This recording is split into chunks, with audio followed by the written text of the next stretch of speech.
నమస్కారం city news కి స్వాగతం. ముందుగా ముఖ్యాంశాలు.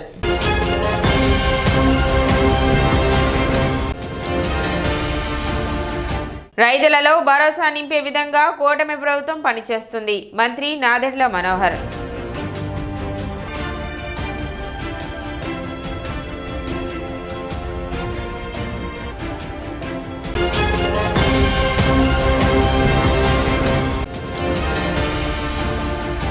ఈ నెల 29వ తేదీ నుండి ఏప్రిల్ 4వ తేదీ వరకు తెనాలిలో జరగనున్న ఆలపాటి శివరామకృష్ణయ్య మెమోరియల్ ఎడ్ల బల ప్రదర్శన మరియు పశుపాల ప్రదర్శన.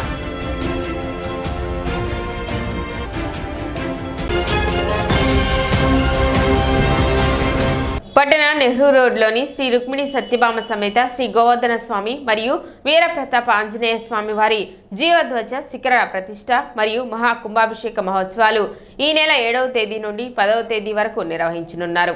ఉత్సవాలకు సంబంధించిన కరపత్రాన్ని గురువారం ఆలయ ప్రాంగణంలో నిర్వహించిన విలేకరుల సమావేశంలో ఆవిష్కరించారు. శ్రీ రుక్మిణి సత్యభామ సమేత శ్రీ గోవర్ధన స్వామి మరియు వీరప్రతాప ఆంజనేయ స్వామి వార్ల దేవస్థానంలో శ్రీవారి ముఖ మండప పునర్నిర్మాణం భక్తుల సహకారంతో పూర్తయిన సందర్భంగా జీవధ్వజ శిఖర ప్రతిష్ట మరియు మహాకుంభాభిషేక కార్యక్రమాలు నిర్వహిస్తున్నట్లు ఆలయ అధికారులు తెలిపారు. 9వ తేదీ ఉదయం 10:54 గోవర్ధన స్వామి వారి జీవధ్వజ శిఖర ప్రతిష్ట మరియు విమాన గోపురములకు మహాకుంభాభిషేక కార్యక్రమాలు నిర్వహించడం జరుగుతుందని, దీనికి తిరుమల తిరుపతి దేవస్థానంలో ధర్మగరి వేద పాఠశాల వైఖాన సాగమన అధ్యాపకులు శ్రీమాన్ మాల్యవంతం శ్రీనివాస దీక్షితులు ముఖ్య అతిథిగా, గుంటూరు జోన్ దేవాదాయ ధర్మాదాయ శాఖ ఉప కమిషనర్ కేబి శ్రీనివాసులు విశిష్ట అతిథిగా పాల్గొంటారని, భక్తులు విశేష సంఖ్యలో పాల్గొని కార్యక్రమాలను జయప్రదం చేయాలని వారు కోరారు.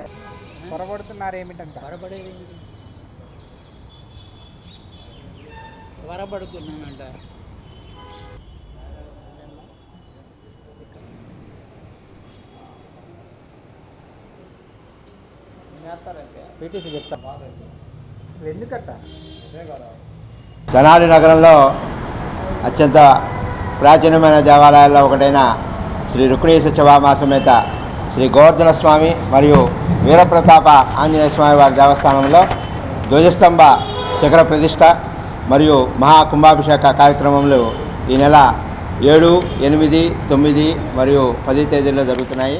ఈ కార్యక్రమం దాతల సహకారంతో చేయటం జరిగింది. 7వ తారీఖు ఉదయం, 7వ తారీఖు సాయంత్రం విశ్వసేన పూజ, పుణ్యావాచన, దీక్షాధారణ మొదలగు కార్యక్రమములు. 8వ తారీఖు శ్రీ గోదాదేవి, వికంసాచార్య స్వామి, ఆంజనేయ స్వామి, గోవర్ధన స్వామి వారికి కలశ స్నాపన కార్యక్రమము. సాయంత్రము శ్రీవారి ధ్వజశేఖర గ్రామోత్సవము. 7వ తారీఖు సాయంత్రం 7 గంటల కుంభారాధన. 9వ తారీఖు 10:54 ఈ ధ్వజశేఖర ప్రతిష్ట కార్యక్రమము మరియు కుంభాభిషేక కార్యక్రమం జరుగుతుంది. శ్రీ రుక్మిణి సత్యభామ సమేత శ్రీ గోవర్ధన స్వామి వారి దేవాలయంలో స్వామివారి యొక్క ముఖమండప పునర్నిర్మాణం జరిగి పూర్తయిన సందర్భంగా స్వామివారికి మహాకుంభాభిషేకము మరియు జీవధ్వజ శిఖర ప్రతిష్ఠా కార్యక్రమములు ఈ నెల 7వ తేదీ నుండి 10వ తేదీ వరకు కార్యక్రమాలు నిర్వహించబడతాయి. శ్రీ విఘ్న సంబంధించిన ప్రోక్తమైనటువంటి దివ్యశ్రీ వైఖాన సాగముక్తంగా ఈ కార్యక్రమాలన్నీ జరగబోతున్నాయి. ఈ దేవాలయానికి 15వ శతాబ్దంలో శ్రీకృష్ణదేవరాయల వారు స్వామివారిని దర్శనం చేసుకుని స్వామివారికి తేలపులూరు గ్రామంలో ఉన్నటువంటి కొంత ఈనాము భూమిని స్వామివారి దుపది నైవేద్యాలకు సమర్పించినట్టు శాసనం కూడా కలదు. అతి ప్రాచీనమైన దేవాలయము. సుమారుగా 70 సంవత్సరాల క్రితం జరిగిన మహాకుంభాభిషేకం మళ్ళీ ఇప్పుడు రేపు 9వ తేదీన 10:54 పునర్వసు నక్షత్రయుక్త వృషభలక్క పుష్కరాంశయందు స్వామివారి మహాకుంభాభిషేకము మరియు జీవధ్వజ కార్యక్రమాలు అత్యంత వైభవపేతంగా నిర్వహించబడతాయి. శ్రీ రుక్మిణి సత్యభామ సమేత గోవర్ధన స్వామి మరియు శ్రీ వీరప్రతాపాంజనేయ స్వామి వారి దేవస్థానంలో శ్రీవారి ముఖమండప పునర్నిర్మాణ కార్యక్రమం పూర్తయిన సందర్భంగా జీవధ్వజ శిఖర ప్రతిష్ట మరియు మహాకుంభాభిషేక కార్యక్రమములు ఈ నెల 7వ తారీఖు నుంచి 10వ తారీఖు వరకు జరగనున్నవి. కావున భక్తులందరూ అన్ని కార్యక్రమాల్లో పాల్గొని అన్ని కార్యక్రమాలను విజయవంతం చేసి స్వామివారి కృపకు పాత్రలు కావాల్సిందిగా కోరుచున్నాం. రైతులకు సకాలంలో ధాన్యం కొనుగోలు నగదు చెల్లించి రైతులకు ప్రభుత్వం పైన వ్యవస్థలపైన విశ్వాసం తీసుకువచ్చే విధంగా పనిచేసినట్లు మంత్రి నాదెండ్ల మనోహర్ అన్నారు. కూటమి ప్రభుత్వం మొదటిసారిగా గ్రేడ్ ఏ రకానికి 2,320 రూపాయలు క్వింటాళ్లకు, కామన్ వెరైటీకి 2,300 చొప్పున మద్దతు ధరకి ధాన్యం కొనుగోలు చేసినట్లు మంత్రి నాదెండ్ల తెలిపారు. కొనుగోలు చేయడంతో పాటు ధాన్యం కొనుగోలు చేసి మధ్యాహ్నం 3 గంటలకు రైతులు బిల్లు అందజేస్తే 5 గంటలకు నగదును రైతు ఖాతాలో జమ చేసినట్లు చెప్పారు. 5వ తేదీ నాటికి రాష్ట్రంలో 33,67,791 మెట్రిక్ టన్నుల ధాన్యం కొనుగోలు చేసినట్లు తెలిపారు. గత ప్రభుత్వం 29 లక్షలు మాత్రమే చేసిందని చెప్పారు. గుంటూరు జిల్లాలో గత ప్రభుత్వం 3,330 మెట్రిక్ టన్నులు కొనుగోలు చేయగా కూటమి ప్రభుత్వం 36,731 మెట్రిక్ టన్నులు ధాన్యం కొనుగోలు చేసినట్లు వెల్లడించారు. రైతుల విషయంలో ఎక్కడా బాధ్యతను విస్మరించకుండా కూటమి ప్రభుత్వం వ్యవహరిస్తుందన్నారు. ధాన్యం కొనుగోలులో గత ప్రభుత్వం చేసిన 400 కోట్ల బకాయిలు కూటమి ప్రభుత్వం అధికారంలోకి వచ్చాక మిల్లర్లకు చెల్లించినట్లు మంత్రి నాదెండ్ల మనోహర్ తెలిపారు. ఈరోజు మన కూటమి ప్రభుత్వం మొదటిసారిగా గ్రేడ్ ఏ క్వాలిటీకి 2,320 రూపాయలు క్వింటాల్కి, గ్రేడ్ బి అంటే కామన్ వెరైటీకి 2,300 రూపాయల చొప్పున మనం కొనుగోలు చేస్తున్నాం అధ్యక్ష. కొనుగోలు కూడా ఏ విధంగా చేసామంటే నిజంగా మనందరం కూడా గర్వపడాలి అధ్యక్ష. ఒక మంచి నాయకత్వం ఉన్నప్పుడు ఏ విధంగా మనం ఆలోచించి beyond the box, out of the box thinking చేసి రైతులను ఆదుకునే పరిస్థితి ఏ విధంగా తీసుకొచ్చామో ప్రజలందరూ కూడా గమనించారు అధ్యక్ష, చూశారు. గౌరవ సభ్యులు కృష్ణారెడ్డి గారు, అదేవిధంగా ఆంజనేయులు గారు, రామకృష్ణారెడ్డి గారు కూడా చెప్పారు. ఇందాక జోగేశ్వర గారు చెప్పారు అధ్యక్ష. చాలా ఆనందం కలిగేది అధ్యక్ష. ఒక రోజులో మధ్యాహ్నం 3 లోపు రైతు తీసుకెళ్ళి మిల్లు అందిస్తే తన సరుకుని సాయంత్రం అదే రోజు 5, 6 కల్లా తన ఖాతాలోకి డబ్బులు కూడా జమ చేసాం అధ్యక్ష. ఇది ఈ స్థాయిలో చేసినప్పుడు రైతుల్లో ఒక నమ్మకం, ప్రభుత్వం పైన, ఈ వ్యవస్థ పైన విశ్వాసం తీసుకొచ్చే విధంగా పనిచేసాం అధ్యక్ష. నిన్న సాయంత్రం వరకు మనం కొనుగోలు చేసింది రాష్ట్రంలో 33,67,791 మెట్రిక్ టన్నుల అధ్యక్ష. ఇది ఎప్పుడు చేయలేదు అధ్యక్ష. అదే ప్రభుత్వం ఖరీఫ్ మాసంలో గత సంవత్సరం వాళ్ళు చేసింది కేవలం 29 లక్షల అధ్యక్ష. కొన్ని జిల్లాల్లో అయితే ఏ విధంగా మేము ధాన్యం కొనుగోలు చేసామంటే ఆశ్చర్యపోతారు అధ్యక్ష. మా గుంటూరు జిల్లాలో గత ప్రభుత్వం కొనుగోలు చేసింది 3,330 మెట్రిక్ టన్నుల అధ్యక్ష. మేము కొనుగోలు చేసింది 36,737 మెట్రిక్ టన్నుల అధ్యక్ష. అంటే దాదాపు 1000% ఎక్కువ కొన్నాం అధ్యక్ష గత ప్రభుత్వం కన్నా. బాపట్ల జిల్లాలో గత ప్రభుత్వం 27,198 మెట్రిక్ టన్నులు కొనుగోలు చేస్తే మేము 87,112 మెట్రిక్ టన్నులు కొనుగోలు చేసాం అధ్యక్ష. 220% ఎక్కువ కొన్నాం అధ్యక్ష. రైతుకు భరోసా కల్పించాం. క్షేత్రస్థాయిలో గౌరవ శాసనసభ్యులందరూ కూడా పర్యటించారు. రైతులకి ఒక నమ్మకం కలిగించాం. కృష్ణా జిల్లాలో అధ్యక్ష ఎక్కువగా ధాన్యం పండే ప్రాంతంలో ఆ రోజు తుఫాను వస్తుందని ఒక అలజడి సృష్టించినప్పుడు మిల్లర్లు కూడా ముందుగా ఒక 2 వారాలు సహకరించకపోతే ఇతర జిల్లాల నుంచి మేము లారీ ట్రాన్స్పోర్ట్లు తీసుకొచ్చి మేము నిలబడ్డాం అధ్యక్ష. సివిల్ సప్లైస్ కార్పొరేషన్ నుంచి ముఖ్యమంత్రి గారు ప్రతిరోజు మానిటర్ చేసేవాళ్ళు అధ్యక్ష. గత సంవత్సరం కృష్ణా జిల్లాలో గత ప్రభుత్వం 4,84,601 మెట్రిక్ టన్నులు కొంటే మన ప్రభుత్వం 5,63,655 మెట్రిక్ టన్నులు కొన్నాం అధ్యక్ష. అవసరమైతే ఇంకో 30,40,000 మెట్రిక్ టన్నులు కృష్ణా జిల్లా నుంచి కొనడానికి మేము సిద్ధమవుతున్నాం అధ్యక్ష. పల్నాడు ప్రాంతంలో అధ్యక్ష గత ప్రభుత్వం కేవలం 67 మెట్రిక్ టన్నులు కొనింది అధ్యక్ష. కేవలం 67 మెట్రిక్ టన్నులు కొనుగోలు చేశారు అధ్యక్ష. మన ప్రభుత్వం 12,437 మెట్రిక్ టన్నులు అది కొన్నాం అధ్యక్ష. అంటే దాదాపు 18,000% ఎక్కువ కొన్నాం అధ్యక్ష గత ప్రభుత్వంతో పోలిస్తే. ఇటీవల వివాహం చేసుకున్న ఉమ్మడి గుంటూరు జిల్లా పరిషత్ చైర్మన్ కత్తెర హేని క్రిస్టినా రాష్ట్ర తెలుగుదేశం పార్టీ కార్యనిర్వాహక కార్యదర్శి డాక్టర్ కత్తెర సురేష్ కుమార్ దంపతుల కుమార్తె మెర్సీ ప్రిస్కిల్లా, అల్లుడు ఉమేష్ నూతన దంపతులను అఖండ మెజారిటీతో గెలుపొందిన ఎమ్మెల్సీ ఆలపాటి రాజేంద్ర ప్రసాద్ గురువారం తెనాలిలోని వారి స్వగృహంలో కలిసి అభినందించారు.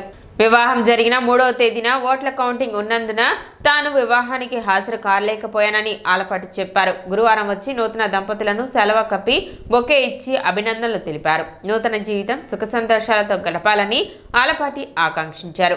నూతన దంపతులను అభినందించిన వారిలో జెడ్పీ సీఈఓ జ్యోతి బసు, పౌర సరఫరాల శాఖ మంత్రి నాదెండ్ల మనోహర్, ఓఎస్టీ యేసురత్నం, పంచాయతీరాజ్ ఉద్యోగుల సంఘం నాయకుడు కూచిపూడి మోహన్ రావు, జెడ్పీఏఓ పూర్ణచందరెడ్డి, తెలుగుదేశం నాయకులు సుద్దపల్లి నాగరాజు, శరత్ బాబు, జి రవి ఇంకా పలువురు నాయకులు ఉన్నారు.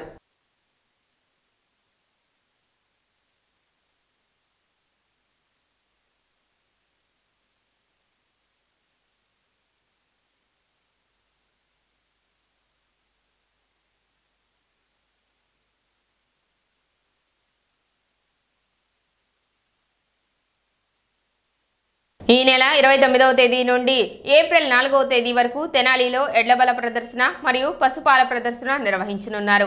ఆలపాటి శివరామకృష్ణయ్య మెమోరియల్ ట్రస్ట్ ఆధ్వర్యంలో ఎమ్మెల్సీ ఆలపాటి రాజేంద్ర ప్రసాద్ సారథ్యంలో తెనాలి మార్కెట్ ప్రాంగణంలో జరగనున్న ఈ ఎడ్లబల ప్రదర్శనకు సంబంధించి గురువారం భూమి పూజ నిర్వహించారు. వేద పండితులు పూజా కార్యక్రమాలు నిర్వహించి పనులను ప్రారంభించారు. గత 9 సంవత్సరాలుగా ఈ పోటీలను నిర్వహించడం ఆనవాయితీ అని, మధ్యలో వైసీపీ అధికారంలోకి రావడంతో కొంత ఆటంకం ఏర్పడినా తిరిగి మళ్లీ ఈ పోటీలను నిర్వహించుకోవటం సంతోషంగా ఉందని టీడీపీ నేతలు తెలిపారు. రైతులు, తెనాలి పరిసర ప్రాంత ప్రజలు తరలివచ్చి ఈ పోటీలను జయప్రదం చేయాలని విజ్ఞప్తి చేశారు.